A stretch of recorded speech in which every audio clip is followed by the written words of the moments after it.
Hello guys, and today we're going to be discussing the upcoming battle rating changes that have been recently announced on the War Thunder forum. These changes aren't confirmed yet. Sometimes they make small tweaks here and there, so if that is the case, I'm going to link up in the top right now a short. If there's nothing there are no changes yet. So first, I'm going to talk about top tier Japan because there's a lot of changes coming to top tier Japan. I don't own top tier Japan, so we've got some Leopard 2 footage in the background because it's the closest thing I have.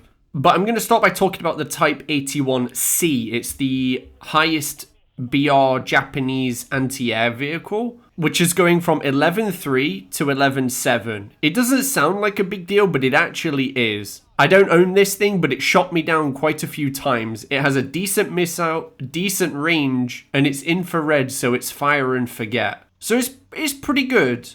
Japan top tier has already seen a few nerfs with the Type 90 being moved to 11.3, and now that 11.3 lineup is losing its SPAA as well. Which kind of flows on to the next change. The TKX prototype is going from 11.3 to 11.7 as well. This isn't really a huge loss, it's more of a side grade from the Type 90, in my opinion. The differences are quite minor. There are some things that are better, some things that are worse. And honestly, I don't really understand the reasoning behind this change. I don't think it's really an incredible vehicle. Again, I don't own it, so I could be wrong here. But this makes the Type 90 Fuji Premium even less attractive than it already was, considering it was recently nerfed to 11.3 from 11.0, along with the other Type 90s in the tech tree.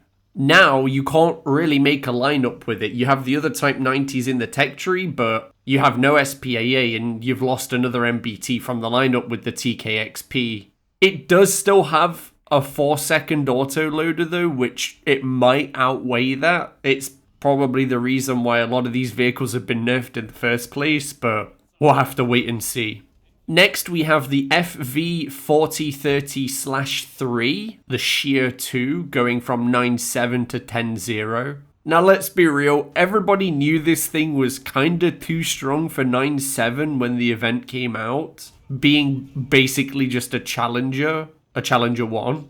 The big issue is, and was with this vehicle, just the lack of a lineup at 9.7. There really isn't anything at 9.7 for Britain at all. Like, there's no lineup at 10.0 either. Like, previously it might have been worth up-tiering some of the 9.3 light tanks to make a lineup, but that's definitely not the case with it at 10.0. This is just going to be a backup for the 10.3 or 10.7 lineup for Britain. Like, I still question exactly where this thing fits into the UK tree as like there's no lineup for it, so yeah. I would use it if I'm running like the early challengers at 10.3. I'd use it as like an extra vehicle in the lineup. Or if you have the Challenger Premium. The really big news here though is that the Soviet powerhouse lineup at 8.7 is gone. It's Thanos snapped. Starting with the T55AM and AMD, these tanks have been absolutely terrorizing 8.7 for quite a while now. They have strong armor, decent mobility, a powerful shell, a laser rangefinder, active protection. You name it, they have it. The Finnish T55 in the Swedish tech tree is also a casualty of this nerf, going to 9.0 as well. And if that isn't enough, the Object 435 is also moving to 9.0 from 8.7. Plus, on top of that, recently the heli, the Mi-24A, got its CCIP for rockets removed as well. So the Soviet 8.7 lineup has just been completely dismantled, honestly. The Object 435 is a little bit more questionable. It doesn't get a laser rangefinder.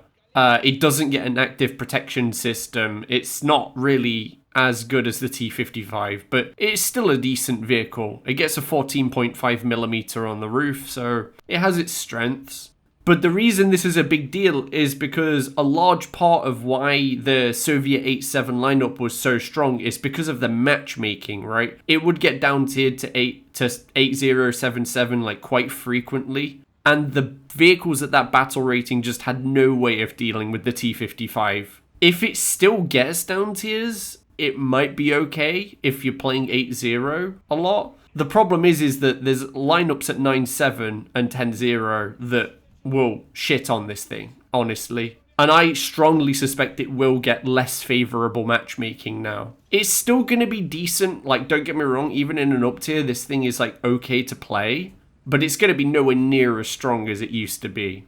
The other big shake-up that's coming to ground is going to be that all of the Merkava, or the early Merkavas, are going up in battle rating. The Mark 1s and the Mark 2s. The exception being the very earliest one in the US tree, the event vehicle at 9-0, the Merkava Mark 1 there. But all of the other Mark 1s and Mark 2s are going up, including the premium. All of these things have a great shell, they have thermals, laser warning system, laser rangefinders. They have a good layout with the engine in the front, so that tends to eat a lot of spall. Also, the way that their smokes deploy is really good. They have the 2 smoke launchers on the side, which shoot out and launch a smoke wall in front of you. And then, like, an extra third one is lobbed out from the roof, and it lands in front of the smoke screen that's already been created. So it creates a smoke screen that's, like, deeper. As far as I'm aware, this is, like, the only tank that does this in the game. And then on top of that, you have ESS. So if you get into a sticky situation, you can lob out those smokes and then pop ESS and reverse out of there, because the reverse is quite good as well. Also, knowing when someone is lasing you because you have an LWS is a huge advantage to awareness as well. On top of that, like the earlier shells, like DM23 from the 105mm gun and 3BM22, don't really spoil that much after going through the engine block that's obviously at the front of the tank. Like, by the time they've passed through all of the layers of armor and engine, they don't really have a lot of energy left to do a lot of spalling. But DM23 from the 120mm gun and 3BM42 don't have this issue really, because they have enough penetration and enough energy so that when they pass through the engine block, they still can cause enough spall to just one-shot the crew. Obviously, shot placement is still important because Merkavas are quite big and spacious, but it's a lot more likely to happen with these shells, which are found on vehicles that you're more likely to see in an up tier. So the BR of the match is super important to the Merkava. In a down tier, they're very strong, but in an up tier, that same protection just isn't there anymore. So while there might be some minor differences between all the Merkavas, the premium is obviously going to suffer the most because the tech tree ones are going mainly from 9.3 to 9.7, which is the BR that the premium used to be at, which is fine. It's a good BR. It's very strong at that BR. But the premium is going to move to 10-0. And I think it's going to struggle. I think you're going to see a lot of up tiers, and I think you're not going to have a good time. So if you do own that thing, like I do, as you can see in the background, I'm going to be grinding out as much as I can with this tank before it moves up in battle rating, because I have a feeling I'm not going to have such a good time when it does.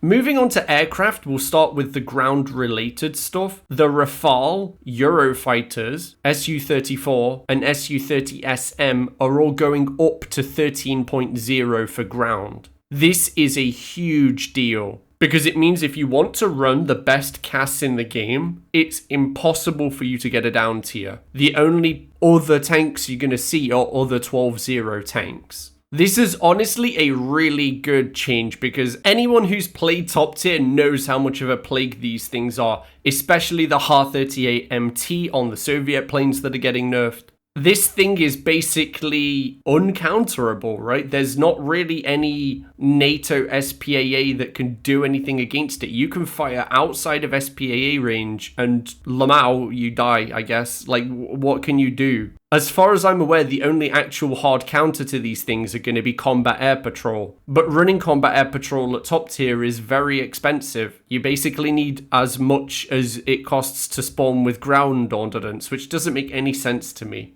I think they need to reduce the spawn cost a lot for those. At least until they add in better anti-aircraft. Because they were talking about adding in non-SPAA.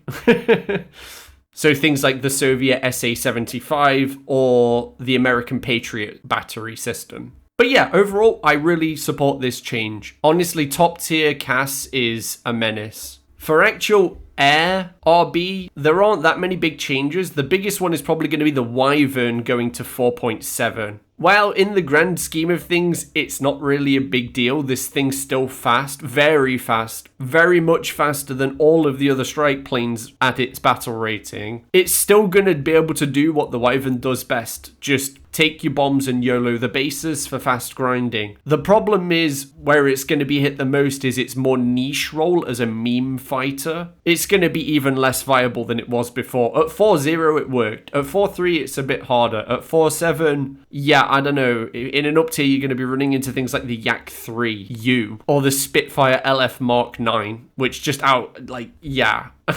Yeah. But yeah, I'm still going to take it out with stealth belts every now and then for a bit of head-on memery. It's a fun plane for that.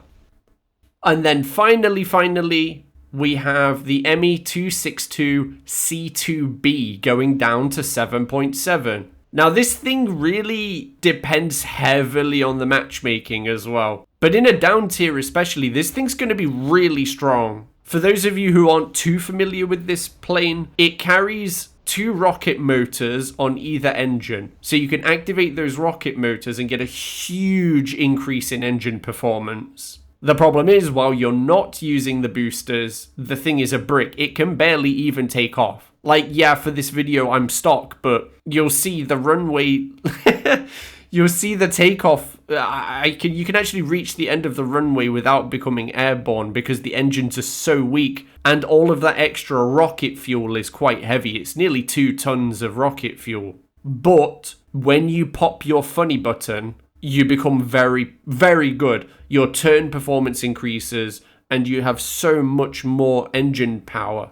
So carefully managing those additional rocket motors is very important. They don't last very long. You only get I'd say about 100 seconds, roughly 80 seconds, something like that. So you really need to make it count. It's quite a high skill plane, in my opinion. For your average person grinding through the German tech tree, it's folded, so it's definitely not even worth picking up. But if you have a little bit more playtime and you're willing to invest the time in learning the aircraft, this thing will be very powerful at 7.7. The problem is at 8.0, you get a lot of up tiers into like MiG-15s and MiG-17s and some of the better Sabres. And they outclass you in every way. And honestly, even with your rocket boosters active, you have a lot of trouble going toe-to-toe with them. But 7.7 gets much more favorable matchmaking. So again, we'll have to wait and see. But I think this one is going to be a diamond in the rough.